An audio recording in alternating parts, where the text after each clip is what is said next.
Great to be here. I see a lot of friendly faces. I don't see any unfriendly faces, luckily. But Marty and I have tagged up again for the second year to bring this subject to everyone's attention. I've been working with Marty for almost 10 years in the area of underground storage tanks, and he's really a unique individual. He has a very high standard for the work that he does, and it's always a pleasure talking to him because he always has a little bit more of a question than the obvious. He's also in a very unique position. He is working for a private contractor. He has to protect the interests of his employer. He also has to protect the interests of his clients, and he has to maintain credibility with the agencies and with the inspectors that he has to deal with. He's trying to represent his employer and his clients to us in a way that we can understand their needs, keep everybody happy, and that is not an easy role for him to play. And so I think an outgrowth of that exercise that he has to go through every day was to put together a survey that nobody else has ever presented to us, and as a way to try and determine what kinds of activities need to be permitted and why, where's the leeway, where's there a little wiggle room, because he has a huge workload to try and manage all of that, and again, to try and keep everybody happy and keep everybody in compliance. So as a result of this survey, we've sat down together every year and gone through the survey, and I have actually taken the survey back to our group and put the question to them: what do you guys think needs a permit? When do you need a permit? When do you not need a permit? And so it's created a lot of internal discussion as well as far as, okay, what's the rationale for permitting? What's the rationale for work that needs to be done? And so it has really added a lot of value, I think, to our operation in understanding the contractor-client relationships and how the agency can help facilitate those. The other thing that we've been working on for the last 2 years is a fee study. And so we've gone through all of the activities that we do for all of the programs, but especially the underground storage tank program, and come up with a matrix of time and activities for every single one of the activities that we do. As a result of that, our fees for USTs are going to go up, and they're going to go up fairly significantly because we haven't evaluated that time for probably almost 10 years. And with the advent of the VPH systems and the complexity of the work that we do now, we're going to be changing our fees. So I think in light of that fee structure, and I think other agencies are going through the fee structure as well to be Prop 26 compliant, that's going to add even more probably to what Marty's trying to incorporate as far as costs of permitting and the function of permitting. So it's with great pleasure that I bring to you Marty Weithman and his great survey. And we're going to be taking questions during the presentation because I don't want to lose the feel of those questions. If we wait till the end, we may forget them. So there's a couple of microphones here. Greg is out there, Veronica is out there, and so raise your hand, stand up, however you want to do it. This is being videotaped, so it'd be nice if we can catch your comments on the microphone, and so those comments can be shared with others later. All set? Okay, well, let's start then. As you see on the screen, the title of the presentation is Cold Starts, Piping Repairs, and Light Bulbs. All of those items I had to get permits for from CUPA in the course of the past 10 years. So that tells you the wide variety of expectations and regulations that I deal with on an everyday basis. Okay. I see.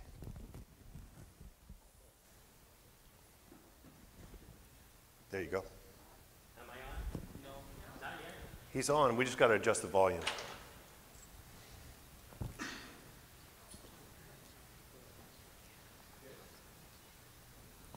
Where's your... another problem. I'm all also an assistant with the AV. Okay. Ah. Marty wouldn't allow me to put any makeup on him, Yeah. so That's right. we didn't go that far. That's right. Now, all right, here we go. Yeah, cold starts, piping repairs, light bulbs. Maybe you have in mind what you would want to have a repair permit requirement in your jurisdiction. Well, we're going to find out some other specifics as we go along. Let me tell you what's going on here as best I can.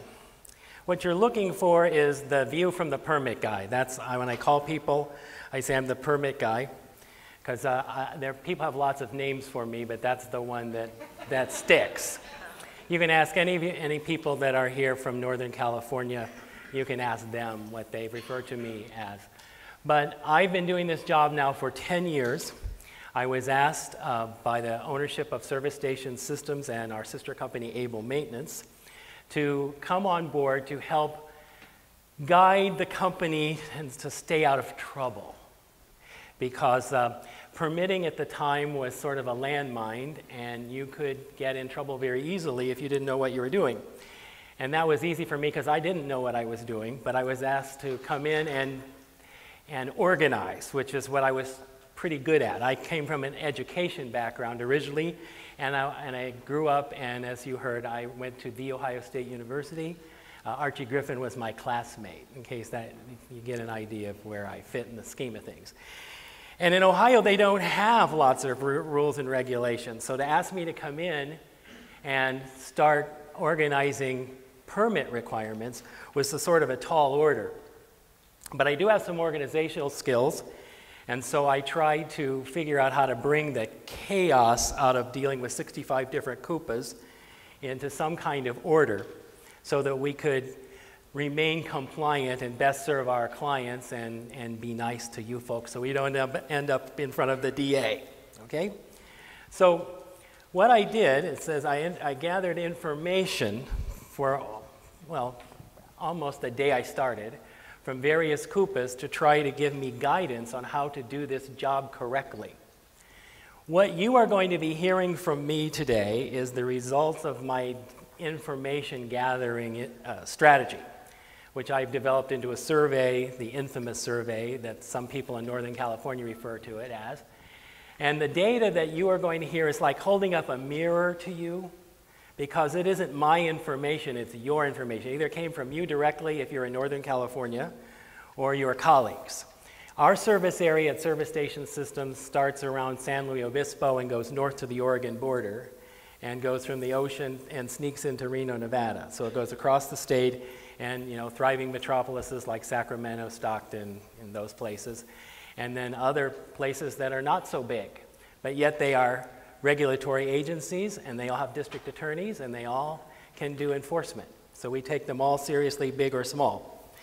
So I called people, I went and visited people, I put together a survey, and went and sat down with people to talk about, tell me what you want a permit for, number one, and then help me to think like you.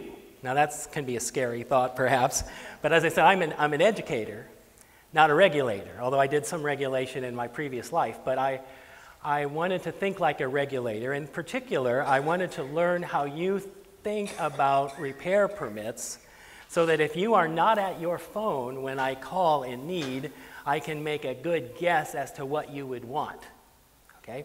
So there was the completion of the survey, and then there was the discussion that went around it to help me understand why you do the things you do.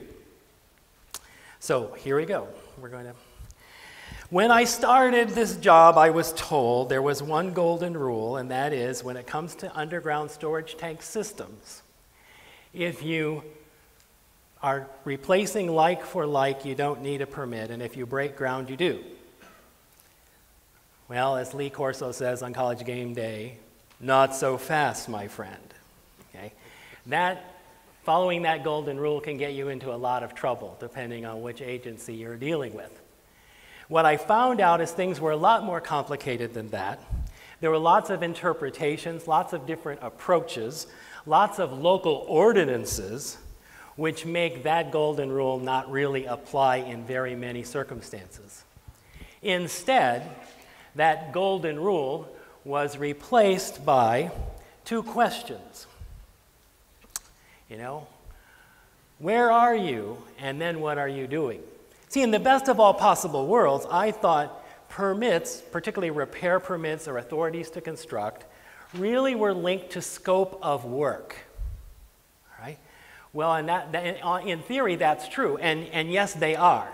From your seat, if you're sitting as a regulator in an agency, you basically determine whether a permit is needed, I hope, based on the scope of work that is required.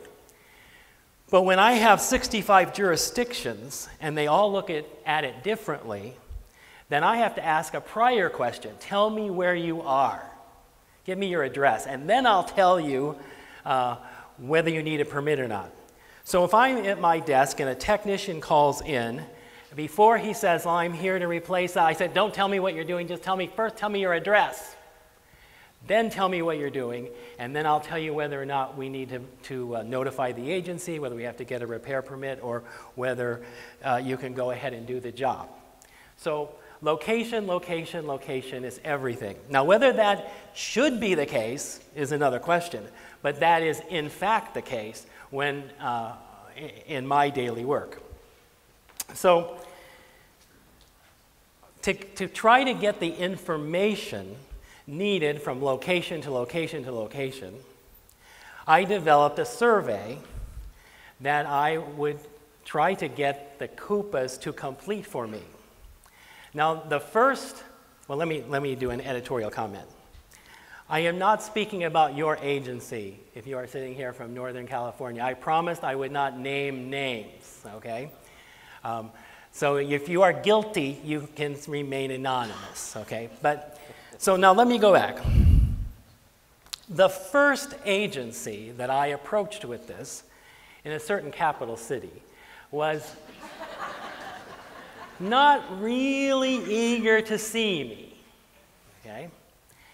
In fact, they had been advised not to talk to me about this or to put anything in writing, okay? So you can imagine the challenge it was for me to get information. I said, I'm here to get local guidance, my local guidance, okay? And I'm not going to hold you to anything forever and ever, but I need to have some working document. So after a discussion, the person in charge was able to answer the questions and let me sign his name on the line. So I had a point of reference. Now, from that first time, then I actually ended up, I think your office was the second on the list. Thanks be to God. Otherwise, I would have just slit my wrist and been done with it, because all I'm trying to do is be compliant. All I want is some information. Well, I found out that the CUPAs were a friendly group, which is another editorial comment. You are a friendly group. Some of my best friends are regulators, okay? CUPA regulators. Now, and you actually care about what I'm going to tell you. Now, I say that because there are other kinds of regulators that I deal with on a routine basis, like building departments, fire departments, air quality districts, departments of public works, and others, city planners, okay? They are not necessarily friendly, nor would they care about anything that I'm sharing with you, because they can be the only jurisdiction in the world that requires a permit, and they don't care what happens next door to them. All right? I say that because they would not be interested in this presentation at all because it doesn't matter. I am at least glad that for most of the CUPA members and regulators in the room, this matters. The issue of consistency, the issue of diversity, and so on. So I was really glad to accumulate the information. I was glad to find regulators who were willing to share it with me, who were willing to sit down with me in an office and go through it, and then allow me to use it as instruction to guide my activity, through as I make permit decisions every day. Okay? So there you go. Let's talk about the survey and what it looks like. So I do this annually, but I have the agencies on a 3-year cycle, unless I happen to know there's been turnover or something and there's been a change in the king of the forest, so then we have to go back. But what I tried to do is it says there, technicians from service station system able maintenance are often called upon to make these common repairs at sites within your jurisdiction. The question is, do you ordinarily require permits for the following repairs? Now the assumption is no breaking ground unless it's indicated, and it's like for like replacement unless otherwise indicated. Okay? Now, I'm going to show you sections of this survey. I tried to design it so you wouldn't have to take hours to complete it. I have clients that would like me to give you a 150-item survey, but good Lord, I don't want to deal with it. I'm sure you don't either. You don't have time. So I tried to take like the 20 most frequent repairs, and let's see where people stand. It should be noted that if every agency said yes, it wouldn't be on the survey. Or if every agency said no, it wouldn't be on the survey. Okay, because over the years I've modified this according to the data I got back previously. So let's take a look. We, as our contracting firm, does gas station maintenance. We do installations, removals, that kind of thing. Okay, so I'm interested in dispenser repairs, and so I just asked. These are some of the typical repairs that we do. Dispenser, impact shear valves, fire valves, vapor valves, flex lines, dispenser replacement, conversion frame installation, which is when you replace a dispenser, if it doesn't have the same footprint as the one that as the UDC, you have to put a conversion frame around it, okay? All right? So the actual survey has yes, no, and a third column that says maybe so, okay? And then I ask you to tell me what the maybe so is, because one thing I learned quickly is that there's a lot of maybe so's. There's just a lot of gray areas. You know, is the penetration fitting above the product line? Is it a VPH system? Is it, you have a lot of questions before you can answer whether a repair permit is required or not. So these are the dispenser repairs, and we're going to go into more detail on some of these in just a few minutes, okay? Then there are the typical monitoring system repairs that you're probably very familiar with. Sensor leak detector replacements like for like, ball floats, ISD components, CPU replacement, overfill alarm, software upgrades, cold starts, turbine relays. Once again, the fact that it appears on this screen means that there is not universal agreement on any of them. And we're going to find, I'm going to use some points of reference on some of these to show you how great the diversity is. Okay. There are also tanks and lines repairs. Product piping in a sump or UDC, vapor line in a sump or UDC, flex connectors in a sump, drop tube, fill buckets in a sump, direct bury fill buckets, vapor buckets in a sump, direct bury vapor buckets. That's just an assortment. And you might be surprised at how diverse the group is in answering these questions. And once again, it's yes, no, or maybe so. And then sump or UDC repairs, penetration fittings within a sump, test boots within a sump, sealing a sump, top hat lids, turbine replacements, fiberglass repair of a sump or UDC. Now, one other editorial comment. Language, Cold starts, when is a cold start is a cold start is a cold start? Is it always? There are different kinds of cold starts. We'll talk about that in a little bit. Penetration fittings, test boots, cuff boots, you name it, they're all different. People use different language. Flex line, flex piping, that in itself can be problematic. So I'm not going to solve those problems for you. I'm just going to say what's ever in your mind, that's what you run with, okay? Because that's, I'll tell you what I mean by it if it's important for the discussion, okay? Now, what happens to this? So I get these sheets back, I hope. Sometimes it takes 2 weeks, 3 months, 9 months, never occasionally, but I do get these sheets back. and I ask for a signature and a date. There's a second page that's 10 questions on how to handle emergencies if you're not there, you know, so that I can have a working understanding of how to proceed in your jurisdiction. So I get this information, hard copy or soft copy that I print out, and then we have a company software system where I take the 20-point data and I translate it into 850 strokes of a screening mechanism that takes into account the scope of work and the agency.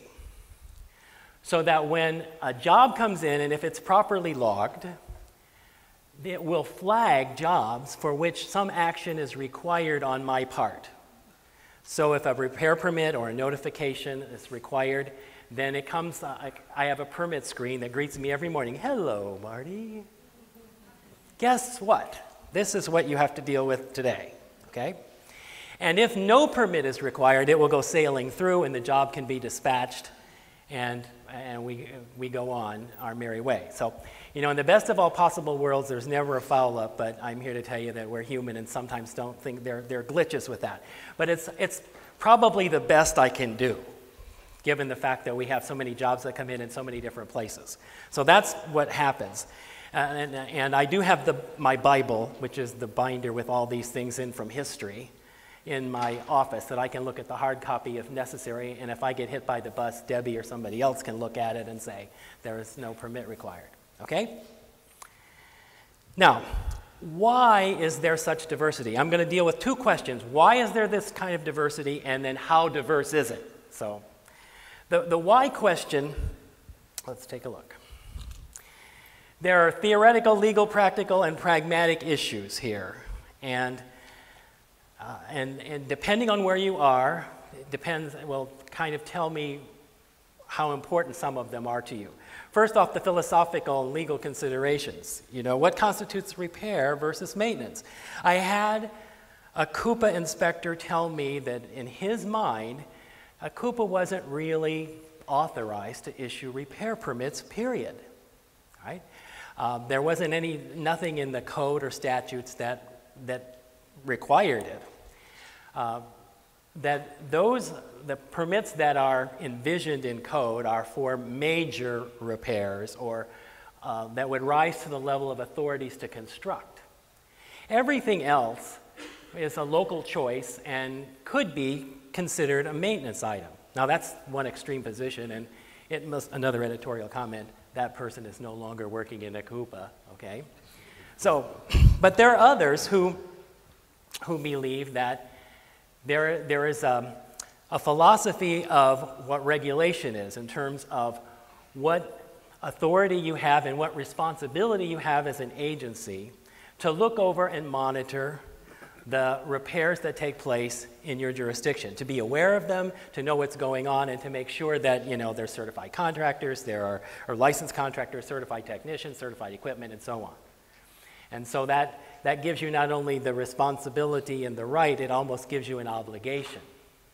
So, but different agencies see that differently, and so how they answer the survey varies. Okay? So what constitutes repair versus maintenance? You know, I've had some jurisdictions tell me that, you know, cold starts are really a maintenance item, and then others that would be horrified at the thought of that. Okay? So it's really tricky. And I would like to say that there's a universal agreement on something, but my experience says, no, there isn't. The second question there is, where does regulated piping begin and end? You know, in my mind, I'm thinking the impact valve through an underground storage tank and the vent piping. Well, some people think it's the vent piping all the way to the vent cap, and that the regulated piping actually goes above the shear valve and into the dispenser, and you can get all kinds of answers to that question. So depending on how you answer that question will affect how you complete the survey. Okay? And then there are general codes and local ordinances. Now, it took me a long time to figure this one out. There is one code, well, there's the health and safety code and the fire code. There are actually two codes. But how people approach those is one thing, and how they interpret them is one thing. And I got that.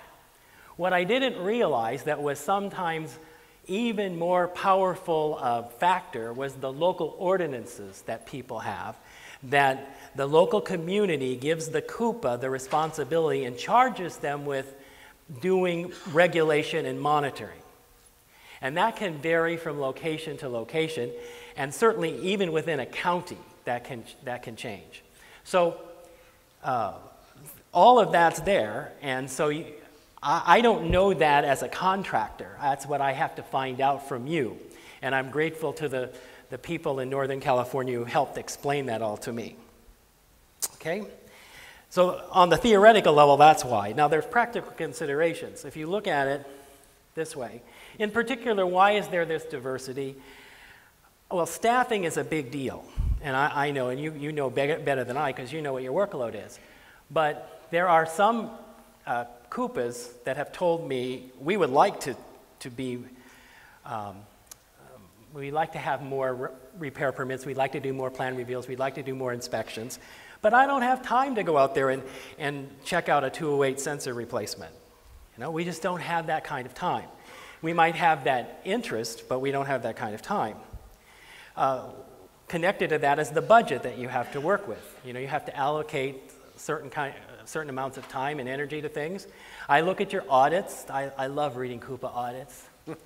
It's very enlightening. I always do it before I go visit one, you know, just to see what's on your mind, you know. And it's very interesting to see how many times staffing and budget comes up, and how that might be linked to certain things that I think we call them deficiencies. Isn't that the first column on the CUPA report? To see what those things are? Well, I know that's very real. And sometimes real trumps theoretical. You know, let's get down to real. Okay? Is the CUPA a fire department or an environmental health department is a big deal. Just the whole approach that people have to regulations and codes. And what they consider, whether you need a waiver, you need an exemption, whether you need a dispensation, whether you need, you know, what do you need? And I find that environmental health agencies are a little more merciful, shall we say, than fire codes. Okay? Now, it really doesn't matter, but for some of our clients it does. Okay? Some of our clients know, well, you know, with a CUPA, we don't want to mess around. You know, we know you have the district attorney in your back pocket, and we don't want to get in trouble. So it's very important that if you are regulating something, that I need to know it comes from the health and safety code and not the fire code. The fire code they don't always take it the same way. And certainly that's the case with building and planning and all those others. Okay? Rare is the client of ours that will want to come and ask for mercy after they've done something wrong with a CUPA. They know that's not the position you want to be in. So they want to get it right the first time. And then there are local problems that, you know, oftentimes affect whether an agency will require a permit or not. Like particular contractors. I just hope we're not on your blacklist. But, you know, some contractors they run roughshod through some regions, and their workmanship is lousy, and so they want to keep an eye on them. Some of you have equipment issues. You know, some of you have been through, well, there was a rash of cold start problems with dead batteries recently, and not too long ago. There's always penetration fittings and test boots that go off, and if you have an outbreak of that in your area, that may be something you want to get a handle on by requiring a repair permit and then following it up with a verification inspection of some sort. And then others, it's safety or other things. They drive by and they see contractors out there doing work that isn't safe, and they want site safety plans and so on filed, and they feel obliged to get a handle on that. Okay? So that's why. Now, let's go to the how. How different is it really? I mean, don't people all kind of have general agreement? No. How do CUPAs differ in general? So I have picked out 6 items that they are different, and I'll try to make the case for each side of the argument, but you might make it better, or some of you might even have a better argument, okay? Let's do the like-for-like monitoring system component replacements. CUPAs differ on whether they require a repair permit for those, okay? The argument for it goes something like this. We want to make sure that, Aunt Gretchen or her husband Joe are not doing the work. We want a licensed contractor. We want to make sure that the equipment installed is certified. And we want a technician that has the proper certification from the manufacturer. And we feel either literally obliged by local ordinance or obliged by our interpretation of the code, or we think it's just really a fine idea to do this, okay? Now, the other side of the coin is we don't have time for this. We rely on licensed contractors and certified technicians to do the work. And there is another way that we can check on it when we go out for an annual inspection and we look at work orders and we check out what's there. And we can conduct enforcement or take enforcement action at that time. And there's probably several positions in between, but that's why they're different. And we'll look at how different it's specifically shortly when I get through this list. The treatment of cold starts. Some agencies consider cold starts to be a routine maintenance item.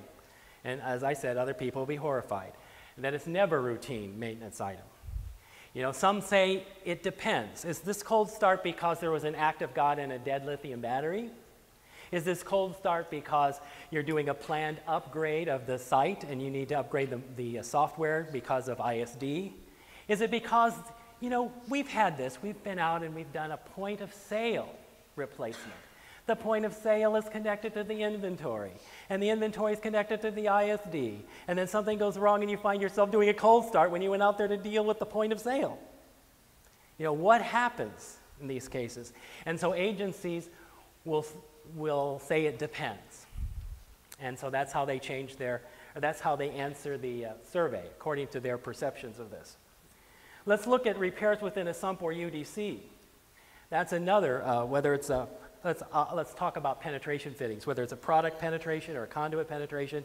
If it's done within a sump, does it require a permit? There are some that say always, because you're possibly doing a repair that could affect the warranty of the sump or the integrity of the sump. We need to go out there and we need to see it and verify it. And besides, we want to like a note from your mother. No, we want a note from the manufacturer that this particular repair, whether it's a penetration fitting or maybe even a fiberglass repair, is okay.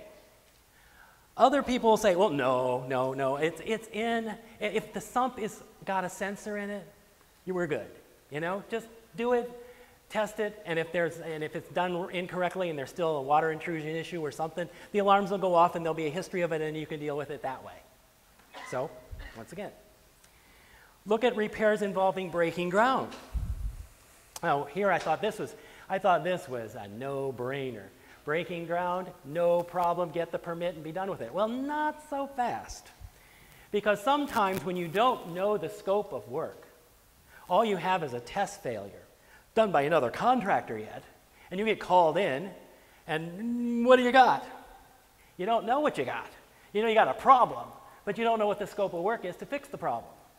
So sometimes you have to do an exploratory excavation to find out, after a helium test, what exactly the problem is. Is it a line problem? Is it a boot problem? Is it something else?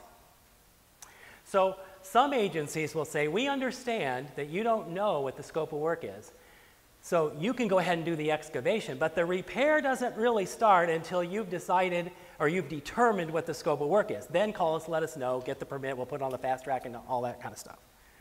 Other people say, well, no, you can't do it that way. The repair begins the moment you break ground.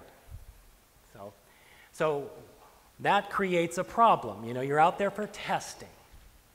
And the tech says, we got a failure. What are we going to do?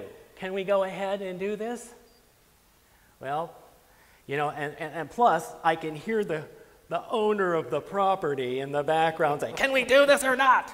You know, are we going to have to shut this thing down? You know, and so he's thinking emergency of a different sort, you know, and I'm behind. I'm thinking, no, what do I do, you know? So it's important how you answer that question, and that's why on the second page of the survey, I have like, what do we do in a case like that? And you would be surprised the answers I get from CUPAs, okay? But for me, editorial comment, for me it would be just as easy to say, don't start digging. Because you know what happens. You start digging, and then they figure out what the problem is. You know what they want to do? Fix it! Right there. Then and there. The hole's open, do something. And I don't have any paperwork. I have barely a phone call. And you guys are all out doing inspections. What am I supposed to do? You know? That's a problem. So, and I don't expect you to be sitting at your phone waiting for my phone call. Because I'm not sitting at I'm here, and I've got techs out in the field, and they can't reach me for a while. I'm doing something important. So, and then non-like-for-like equipment replacements. Once again, you got people that say, well, you know, anything that requires you to upgrade your monitoring plan requires a permit. Okay? There are others that say, well, you know, if it's just the latest and greatest model of the equipment, then that's not really a problem. It shouldn't require a permit. And then there are others that say, well, anything close. You know, if it sort of fulfills the same function, there's no problem. Okay? So those are the opinions and the viewpoints that are out there, and that's what makes life complicated for me. That's why I sort it out, and that's why I'm holding it up for you to take a look at. Now let's get down to how diverse it is. Let's take a look at the first question. Does your agency require a permit for like leak detector sensor replacements? Now I have 50 responses on file. And you can see yes is 6, no is 39, and no but is 6. Now, I've got to do another editorial comment. My dear friends in Sonoma County, okay? Oh, I said I wouldn't mention names. But well, I promised Sonoma County I would tip my hat as opposed to wag my finger. In the past year, they actually came together, all the CUPAs in Sonoma County, and came to a consensus on permit requirements. It took them almost a year, so I congratulate them all, okay? But you know what they did? It screwed up my numbers, okay? Because it just came in last week, and I had this already calculated. So I actually have to revise this. Because in Sonoma County, one agency of the 5 that are in there required a permit for like replacements, but evidently wouldn't capitulate, and so now all of them do. So instead of 6, that number goes, what, up 4 to 10, and the no's go from 39 to 35, okay? And that's as of last Monday, okay? But there you go. That's the breakdown. I was hoping that number would get less and less, even though it keeps me busy doing like-for-like monitoring system component replacement permits. But you have to understand that some of those permits cost more than the equipment that you're putting in, okay? Plus, it requires the contractor to go back out there to meet you to verify the equipment. And that's the downside. However, on the other side, I'm kind of really torn, because as someone who works for a licensed contractor, I really like the fact that, you know, this is a check on licensed contractors and certified technicians, which we pay a lot of money every year to get certified. And we don't want roving bands of who knows who going out there and doing these kind of things. So those are the arguments for and against. But I want you to raise your left hand if you agree that you should have a repair permit, which involves plan check and inspection, verification inspection. I just want to see what the diversity is in the room. Can you do me a favor? And if you think the answer should be yes, would you raise your left hand, please? Okay, there you see. Not everybody at once. Yeah, okay. There are a few. And if you think that no, would you raise your right hand? Okay. Ah. Okay. And would you raise both hands if you think it's no, but? Okay, let's see. And if you feel really compelled to make your case, there's a mic.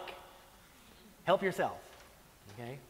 Because this is a big deal because this is a very common repair, you know? And it really would be nice if our text had a predictability. Now, in Sonoma County, we got predictability, okay? And then in certain jurisdictions that shall remain nameless, but who have reputations, we have consistency. Okay? But we have a lot of uncertainty. So I appreciate your honesty, and we keep going forward on that. Next. Yes. Does your agency require a permit for replacing a penetration fitting within a fill sump? You can see the yeses, 30, the no's, 16, and the no buts, 4. Can I have a left hand raised if you think the answer should be yes? Okay. This is in a fill sump. In a fill sump. Okay. And how many would say no with your right hand? This is kind of in. Would you say that's about 50-50 of the responders? Pretty much. And both hands if it depends? A lot of non-responders. Yeah, there's a depends. Yeah. Okay, well, they're probably part of the regulated community. Well, it could be. Yes. But if you are a contractor or part of the regulated community, you can have an opinion. In this class, I don't care. That's fine. All right. Because I have an opinion. In fact, people have asked me my opinion, and I filled out the survey for myself, and I've given it to people in case they want to know what I think. Okay. Number 3, does your agency require a permit for a cold start of a monitoring system?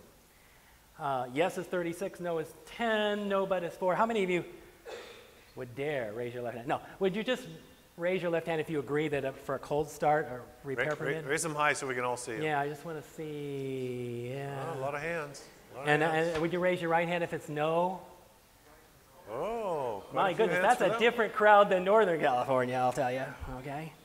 All right. And no but? And there's a few. There's a few. My life is already complicated. That's still a but. But that's okay. Still a maybe. Yeah, there's still a maybe. That's okay. I mean, it's hard enough for me to get the permit out. If there's more to it, I'm thinking, what more could there be? Okay? Yes. But I'm sure there is. And we could talk about that. So, I just don't want to give other people ideas, okay? So, Marty, we've worked out a situation where, let's say station goes down on Friday night at 11 o'clock. Power goes off. Their backup battery's been in there for 10 years and nobody bothered to check the voltage on it. So now they lost their programming and the Vita root goes into a warm boot. No dispensing. The owner calls your 24-hour number. Can you help? Can you help? Oh, of course we can help. Now, whether it's the kind of help they're looking for, I don't know, okay? Now, on my emergency page of the survey, I usually know that for most of the CUPAs in Northern California, you can take care of the problem. You want that monitoring system up and running right away. And then you have 24 hours, 48 hours, or up to 2 weeks, depending on the location, to make the report and get the repair permit, or make a notification and have it on file for your records. So hopefully that will keep everybody compliant or out of trouble. But yeah, and you know, cold starts never occur between 8 and 4. They just don't. And acts of God never occur when I'm at the desk, okay? So, and God only knows how many are happening right this very minute. Yeah. Okay. Cross our fingers. Yes, cross our fingers. Next. Does your agency require a permit to replace an impact valve? You can see the responses there. 12 yes, 33 no, and no but 5. Left hand if you think the answer should be yes. You guys from fire departments? Thought you might. Okay. And no with the right hand? Okay. And maybe no but? Huh? Greg, really? Okay, sorry, I didn't mean to mention somebody by name. Usually things are crystal clear in Santa Clara County, but that's okay. Nothing's changed. Right. Well, you know, I should ask. No, I'm not going to ask certain people. I feel like I should. Some people are owed a question, but I'm not going to ask it. There are some people that see that as related to the monitoring system, and so depending on certain configurations. So you hear it all. Next, 6. Does your agency require a permit to replace a fill bucket like for like within a sump? Yes, 24, no, 20, and no, but. I'd like to see the yeses with their left hand in the air. Yeah, okay. The no's with the right hand? Isn't that interesting? That's different than Northern California. And yes, but, or no, but? Okay. You know, the argument is very simple. If it's a spill bucket in a sump, you know, if it's in a sump that's got a sensor, it's spin it off, spin it on, and you're good to go. Others will say, no, there's a verification of a test. So you have to go out there and you have to see it, and you have to see it to believe it, and so on and so forth. So they want the permit. But it does create a problem because this happens all the time, and usually when it happens, it's the result of testing in anticipation of either you or the air district. And usually it's like, oh my God, we only have 7 days to do this.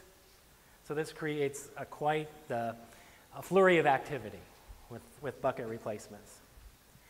Let's do, does your agency require a permit to replace a direct berry vapor bucket? Shocking responses, in my opinion. Yes, 26, no, 20, and no, but. How many of you say yes with your left hand?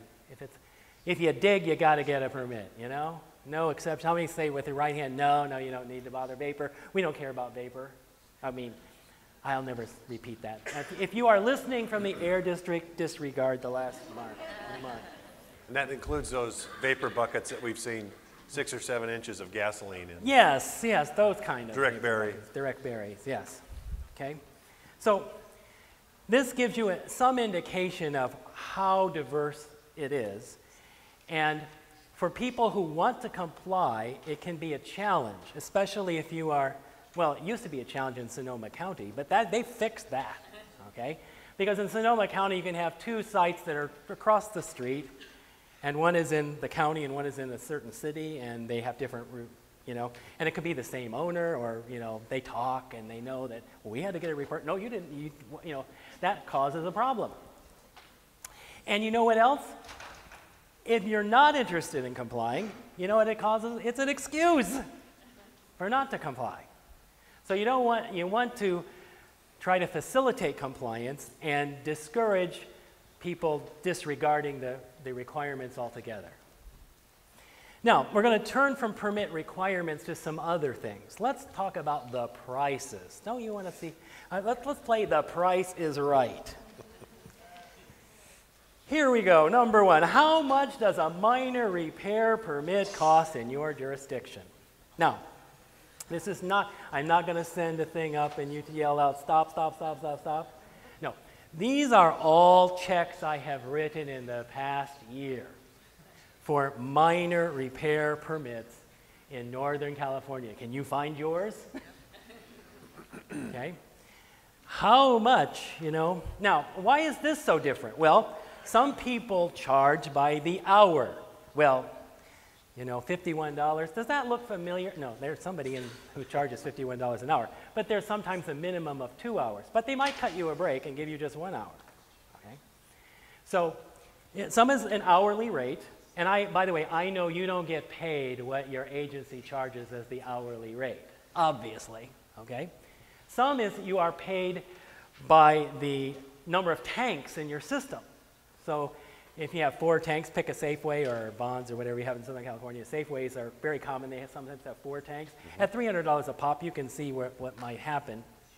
Or at $900, okay?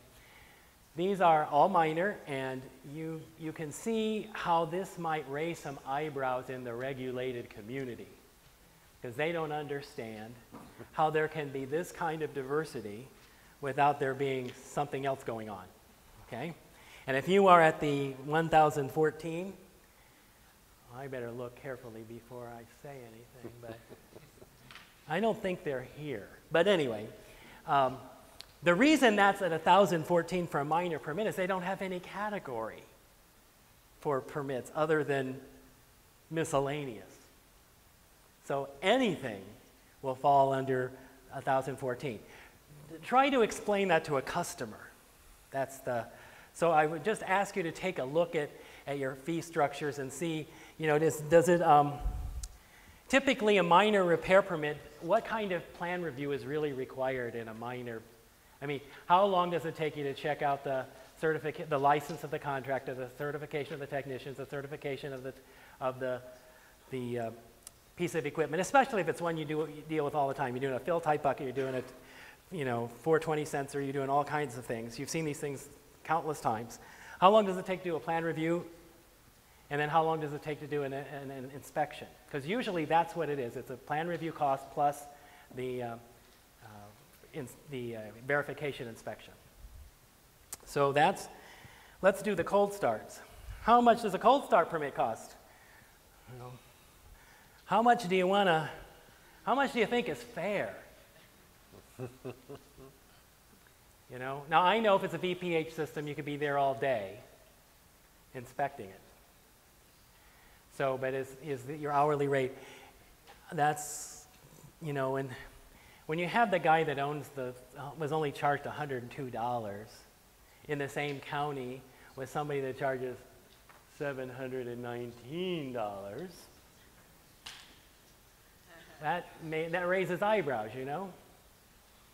So I think it's important for us to ask what is fair here and what is a burden and what is legitimate. How much does a major repair permit cost? You're talking breaking ground, you're not talking temporary closure. That's a horse of a different color. But you're talking about installing a sump, you're talking about piping, remodification, or those kind of things. So you can see that there is quite a diverse range of prices. And all of those things may not mean much to you, and I'm guessing that many of you have no control over that whatsoever. Your county board of supervisors, your city, some kind of ordinance, some consulting group came in and told you how many hours you have to charge for certain things. I understand that. I'm just asking you for a moment to think about what impact that has on people who have to pay the bill. Okay. All right? Let's move on from price to the application form itself. Here's what I typically have to put together to make a submittal for a repair permit or an authority to construct. There's usually an application form, but some people have easy ones and some people have very difficult ones. Some are still using carbon paper and want 3 copies of everything. And they want me to make 3 copies of everything. I won't mention names, but they're in the room. But others have one sheet that fills it out completely, and if you want a template of what I think would be a good one, let me know and I'll make sure you get a copy. The equipment information usually has to be included, the certification, or where does it appear as certified equipment. The contractor information, license, workers' compensation, etc. The tech certification information has to be included. Some description of the scope of work somewhere, and some fees that range from the numbers that you just saw on the last few screens. That's pretty standard, that's pretty, you know, and that's easy for me to do reasonably quickly, okay? Especially if it's a standard kind of repair. Now, what varies is add to that what some people do and some people don't. Some agencies want a wet signed owner signature. Now, do you realize how hard that is when the owner's in Texas, right? And then the person who called in the repair doesn't even know who it is. It's not in our file, you know. And then there are others that you don't even have to sign the form that you send it in, which is kind of strange to me, but it happens all the time. You send in an application form, but there's no place for the applicant to sign it. Interesting. Yeah, the signature is required. Some it's the tank owner, the business owner, the property owner, you know, how difficult that can be. The safety plan. Some people require us to provide a site safety plan, and you know, I mean, we have one that's a standard one, but it's 23 pages. Do you want 23 pages coming in with your application? Some require drawings and a site plan. You know, recently I will mention that I had an agency require me to provide a site plan for a cold start permit. All right, I promise I won't tell too many horror stories, but I was horrified. What? You know, I said, what do we need to do that for? You've got a plot plan, you've got some stuff in your files. And with a cold start, it's not like we're ripping it off the wall and putting in a new one. You know, it was the same site that wanted $1,100 and some dollars for the minor permit, the miscellaneous fee. Okay. So you have to understand that's you know, it's hard for me, who I'm not an engineer. So it's hard for me to draw up a site plan, you know. I have to come up with them, and I have to do that many times for building departments and planning departments and so on. And by the way, if you're connected to one of those, then you sometimes get drug into that. Okay? And that's very difficult. So I know that sometimes you have to, because if you're doing a piping modification, you know, and you're doing changing the piping or that kind of thing, I understand. And the air districts, they oftentimes want them too. Then the authorization. Some agencies want an authorization letter allowing me to get the permit. That can be tricky too, because who's the authority that give me the authorization? And you know, practically speaking, if they call me up and they want me to go through the rigmarole of getting a permit, I'm not doing it on my own, I can tell you that, and we're getting paid for it. You know, so it's not likely. I don't know how essential that is at some point, but some people think legally that is very important, that you have somebody authorize you. And that's always the case in building and planning departments. And then some agencies require facility information that's already in CERS. You know, and I'm thinking, I don't have access to CERS anymore. I mean, I never did, you know. So it's hard for me to get that information. And if you've got it and you can go a few keystrokes and get it, why do I need to provide you with the facility information, the owner identification, and all tank forms A and B, and so on? Okay. So it may make your life a little easier, but it doesn't make mine any easier. Okay? Let's look at processing the application time. Now here, some people can sit up straight and act proud, and some people can shrink. Part of the software program that I have calculates or keeps a running calculation of the turnaround time for all permits submitted to your agency. So I need that because clients say, well, how long is it going to take me to get a permit? And I just punch a button and says, well, the average turnaround time is this. Okay. And I think that it's very interesting to see the diversity. And we're not just talking about 8 weeks for major repairs. I am still waiting for repair permits for a cold start, an anticipated software cold start that was applied for in October. So I understand that if you're a one-person CUPA, that can be a problem. You know, but there are issues that happen when there's a tremendous turnaround time and delay in processing. Because you know as well as I that UST repairs are always white-hot emergencies, aren't they? I mean, always. Somebody wants it done yesterday. And I understand, too, that that's not always possible, even from permits. So we have to look at what is reasonable here and what can we expect. And I know some of you that do plan checks are out having to do inspections, and you've got more stuff, and then there's CERS, and there's all this other stuff, and so that slows the wheels of processing down. But that's just the way, that's the scope in Northern California anyway. And legend has it that there are some CUPAs in Southern California for whom this weight is greater. I don't know if that's true or not, but we'll see. Now there are other variables on how the permits are received, what you put in my hands as a permit. There are usually conditions, but not always. Some permits come to me that are all spelled out with conditions that are specific to the job that I'm getting the permit for. Others are simply a template that's stamped with 20 conditions and not all of them even apply. And then there are others that have no conditions whatsoever, and I barely know what the permit is for. If it didn't have the address on it, I wouldn't know at all. So I'm thinking we need to figure out, you may want to ask yourself, and take nothing for granted.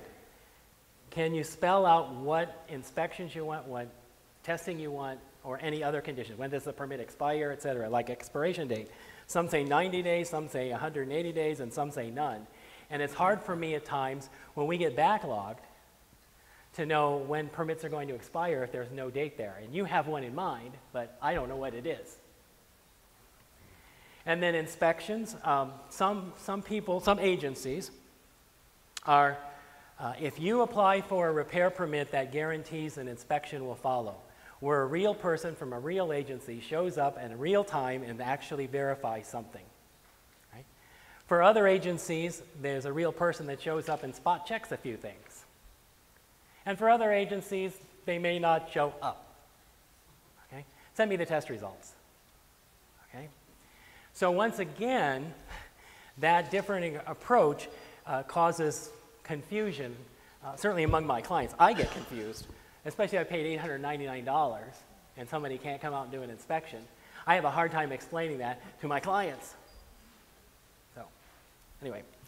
And then testing, that has to be spelled out too. What do you want in a test?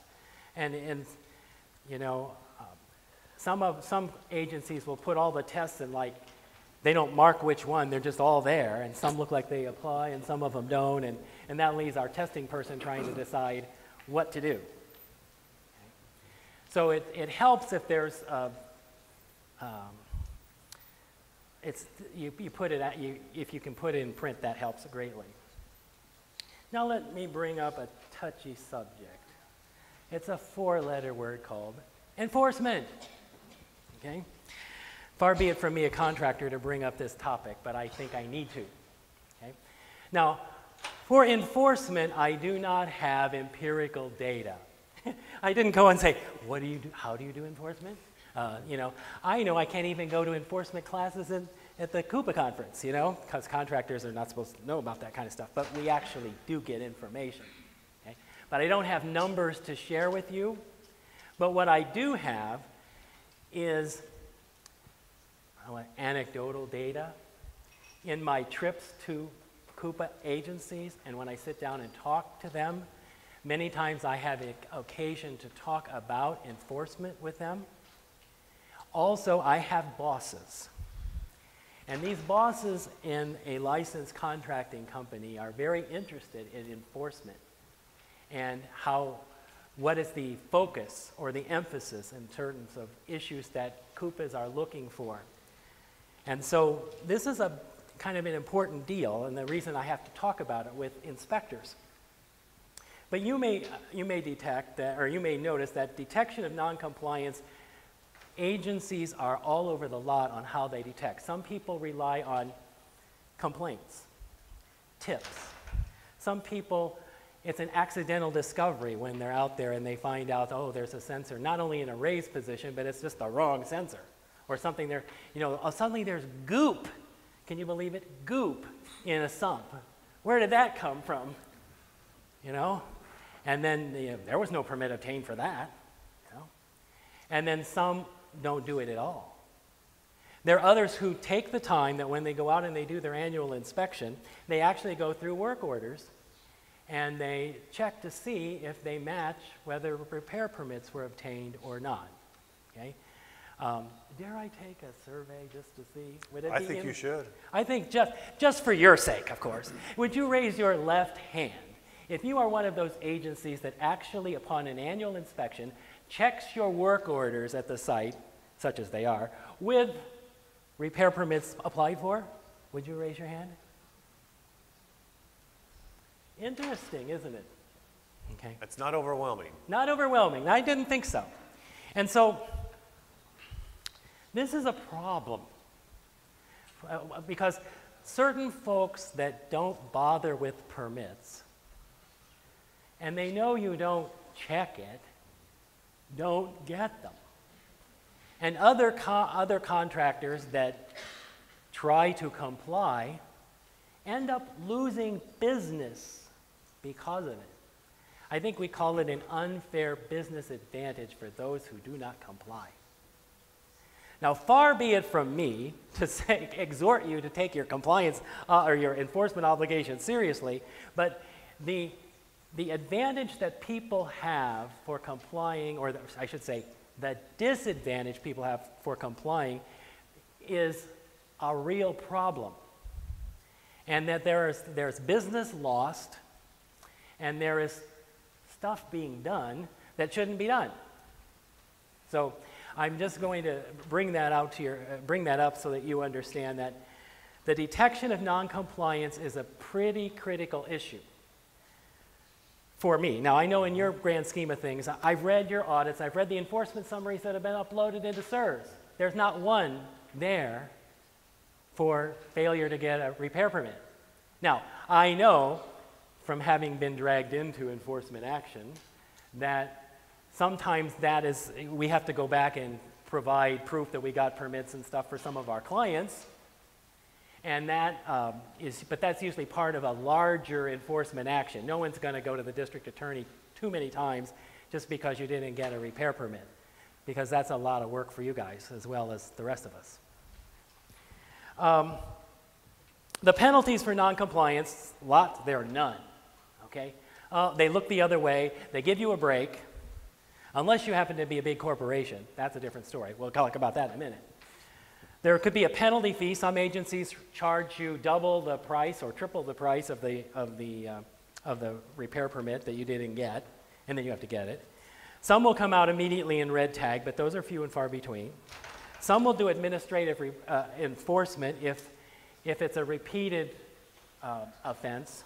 And some will do criminal enforcement, but hardly ever. It has to be part of a bigger problem and show a lack of an attitude towards compliance.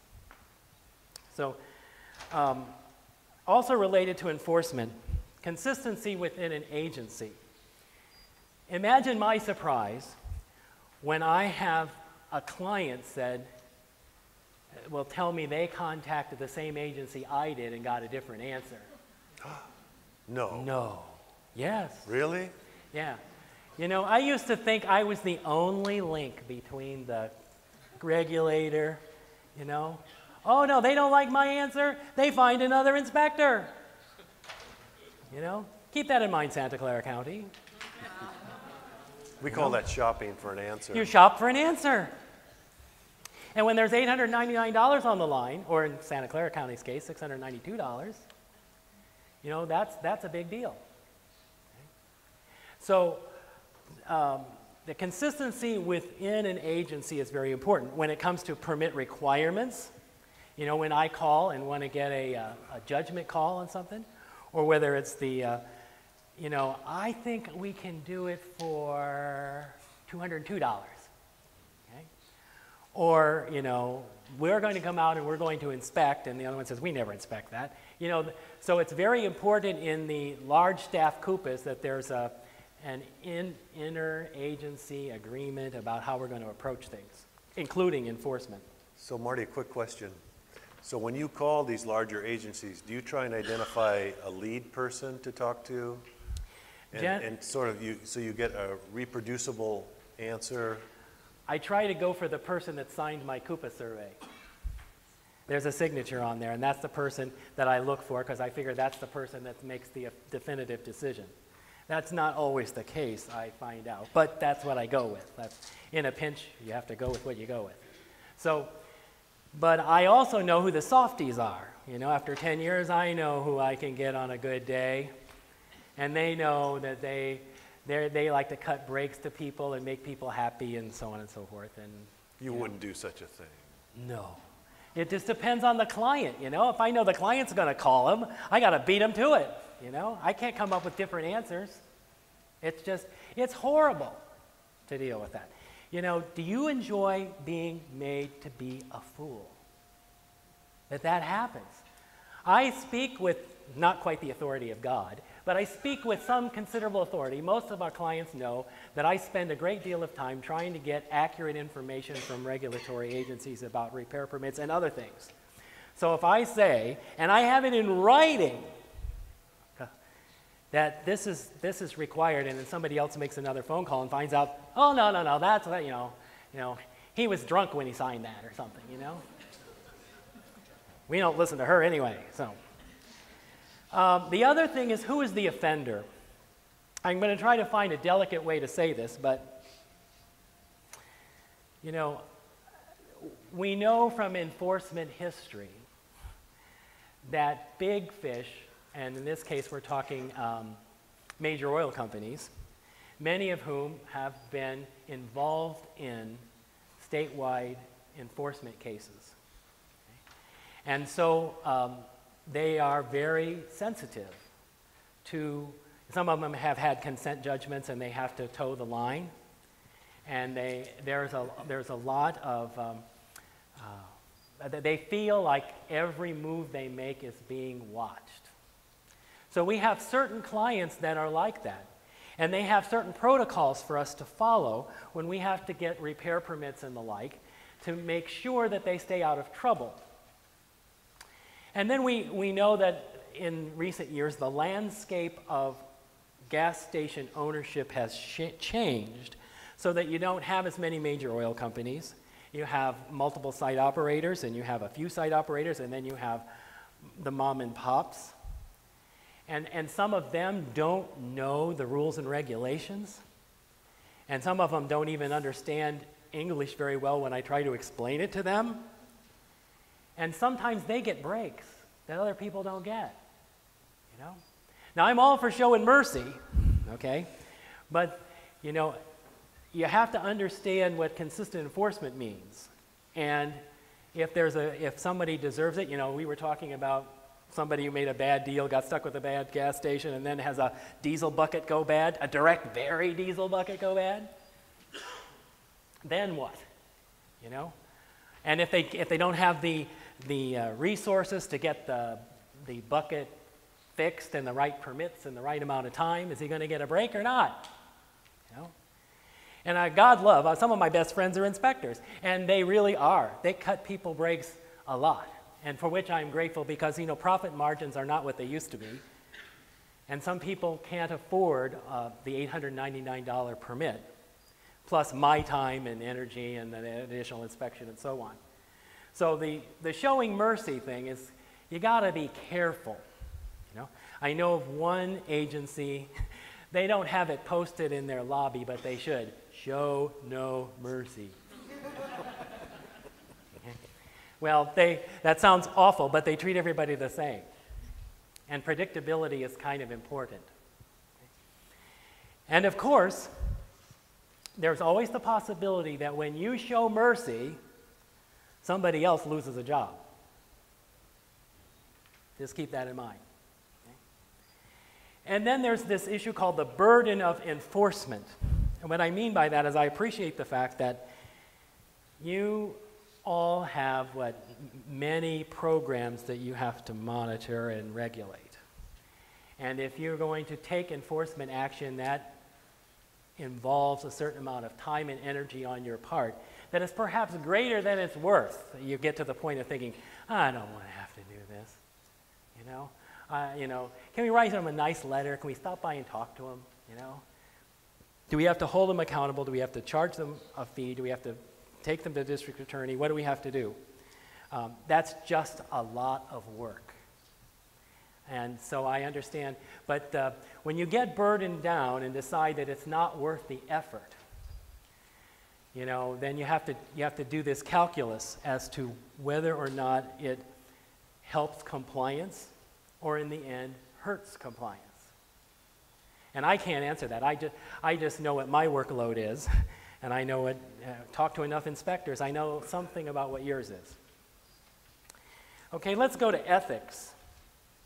All right, the implications of this diversity. By now, I hope you get the idea that the ballpark is big, it's spacious, there are many, many things in it, and there's so many different perspectives that people have in authority and with the power to do enforcement. So let's look at the ethics of this for a second. You know, does a repair permit process, the one that you have in place perhaps, appear to be capricious, whimsical, or driven by money? Almost direct quotes from clients. Okay? Is there a rationale for why you charge a repair permit and in some cases, and in other cases, you don't. You know, I have one CUPA that cites code, either local ordinance or code, right? Now, I mean, there are going to be 2 more that are going to follow suit, which helps so that people don't get an idea that it's a free-for-all.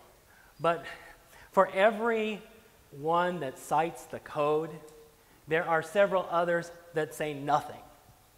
You know? And so this is a problem. And it appears to be all in, you know, one day, we called 3 months ago and you didn't need a permit for this. Why do we need a permit now? Let me give you a concrete example last week, and I don't want to offend any particular person, okay, who might be in the room. But we had a case of a fiberglass repair near the top of a sump. It was a CUPA that I have not dealt with on a regular basis, just very occasionally, and it had been almost 2 years since I had made contact with them. So I called, and I said, this site had a water intrusion problem. We had to do a fiberglass repair, an emergency, water was running in, and so on and so forth. Do you require a repair permit for this? And the answer was, yes, we do. Fiberglass repair. I said, okay, fine. I just need to get the customer to authorize payment so I can get the permit and everything's. So I went to the trouble of getting the permit and getting the authorization, filling out the permit paperwork, cutting the check and everything. And then I got a call from the regulator saying, we went out there and looked at it. Turns out you really don't need one. It's not that big a deal. Okay. So after it was made a big deal on Monday, on Friday, it was no longer a big deal. Okay. Now, you can sit there and say, no harm, no foul. And fortunately, in this case, the client was a government agency, thank God, and it wasn't private industry. But you've got a situation that is very hard in the big picture to deal with. And so I'm just asking people to think about what does that say about the decisions that you make about whether a repair permit is required or not. Okay? The second one is, does the repair permit process give rise to suspicion of unholy alliances? You know, I've been accused of being in cahoots with regulators. You know, the only reason you say that a permit is required is because you get to, you have to do it and you get paid to do it and you're making money. You know, and that's far from it. I mean, I have other things that are more pleasant in my life than filling out repair permit applications, I can tell you that. So I'm doing it to keep my owner's butt out of jail. Okay? And I'm trying to do it to keep you as the tank owner operator from getting into trouble. But if you can't, well, the client has to have more than my word for it. He's got to have some other evidence that this repair permit is legitimate and it is necessary. And it would even be better if it was necessary for a reason, not just because it says so in the code, but there's a health or safety concern at stake here. And then, you know, reasonable people understand that. Some people are beyond hope that way, but you can always try. Let's look at business considerations, okay? I've hinted at this before, but let me put it to you as bluntly as I can. Is the burden of the permitting process fair to business? I just hope you care about that, okay? Is the price reasonable? Is the process reasonable? Is the turnaround time? Okay? Because all of that makes a difference in terms of how much these things cost, how much the work process and the operation of a gasoline station, that all matters and is affected by how those questions are answered. I don't know, recently I had a flex line repair, cost roughly $400, repair cost $1,100. Does that sound right to you? How many of you have had to get a water heater repair or water heater permit for your house? How many of you know that in most jurisdictions in California you are required to get a permit for a water heater?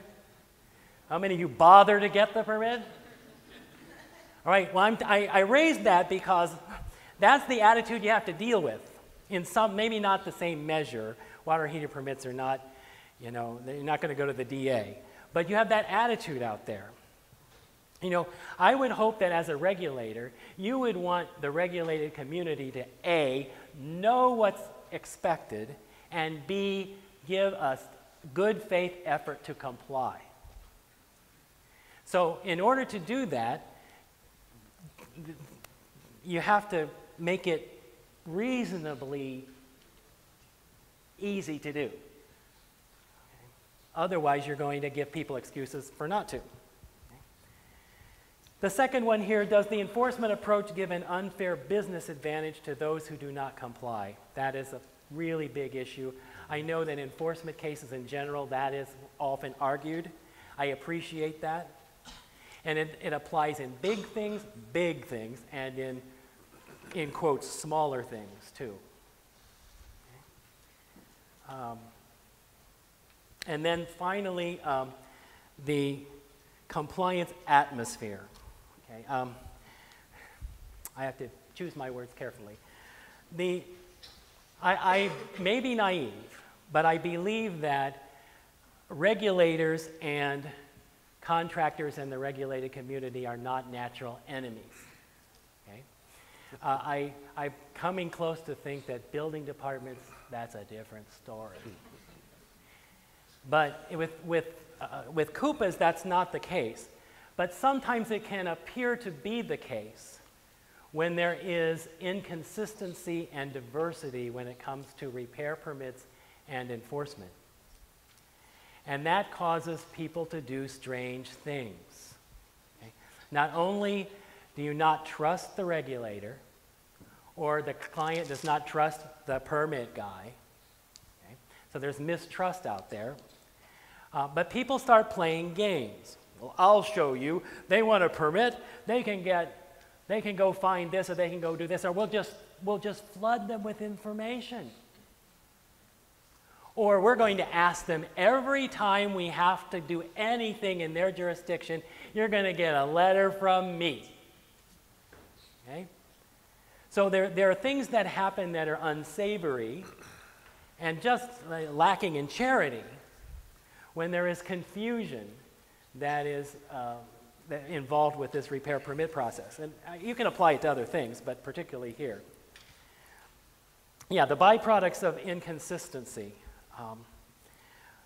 I have an increasing number of arguments with A, clients, and B, my own company about permit matters.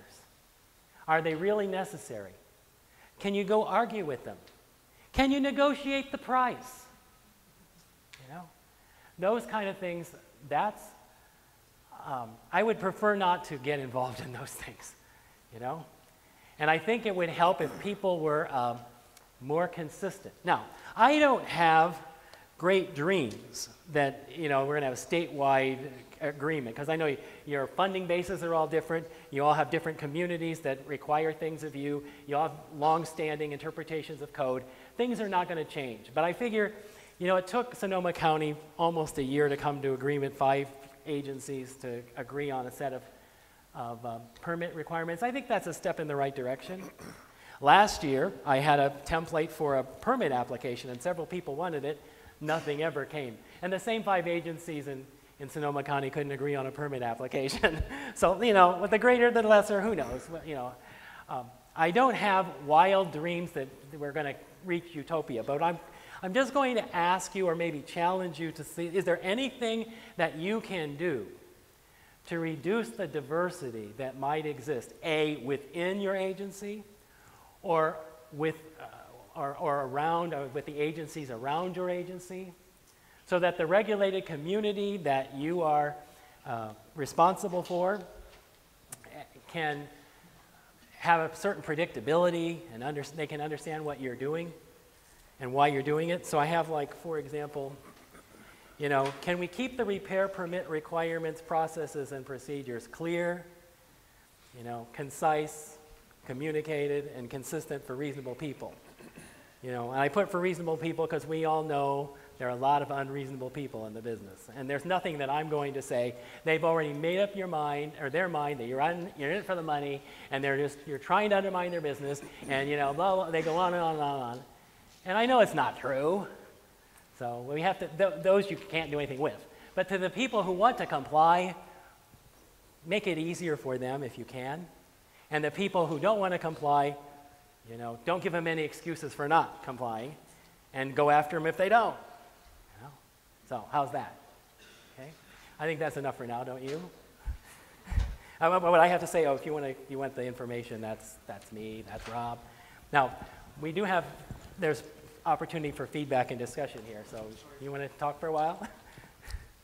Well, I think you bring up some incredibly important topics, and Marty's added quite a bit to what we talked about last year in really important ways. I think our credibility is on the line in a lot of ways.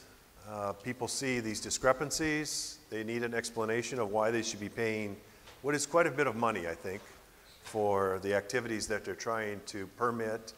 They're trying to stay in compliance. They don't necessarily understand why they're paying this money, what they're getting for their money, compared to what they get for their money when they go to the store and buy something. They know they're getting a value, but then they pay a permit fee. It's just money thrown kind of into the street. It's just whatever it takes. They kind of, I know people feel like they're being kind of held hostage, and I don't want to represent our agency like that. So I think we can work for some measurable goals to try and simplify, flatten out the fees wherever we can, at least give people an explanation of what the importance is for the repairs that they're doing, how it affects them, how it protects their property, how it protects their interest. I'm always trying to sell compliance. I don't like to hit people over the head. I just try and explain it to them, give them a reason why they need to comply. That works pretty good.